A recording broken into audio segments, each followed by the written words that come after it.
भाई एकता जिंदाबाद, भाई एकता जिंदाबाद, हमारी मांगे पूरी करो, हमारी मांगे पूरी करो, हमारी मांगे पूरी करो, हमारी मांगे पूरी करो। और 1 साल से हम अच्छी लगन से मेहनत से अपना काम को अच्छी जिम्मेदारी से निभा रहे हैं। हमारे काम में कोई कंप्लेंट नहीं अब तक, क्योंकि अब बाढ़ का है तो बाढ़ में भी हमने दिन रात गट्टे भरे मिट्टियों के, सारा काम हमने अच्छे से बेखूबी से निभाया।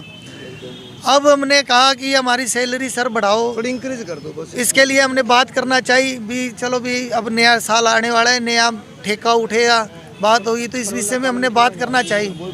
तो कह रहे हैं उन्होंने बात की भी, सर हम मिलना चाहते हैं, बात करना चाहते हैं, हमने काम बंद कर रखा है, हम इकट्ठा हुए हैं। तनख्वाह हमारे 8800 रुपये दी जा रही है जी।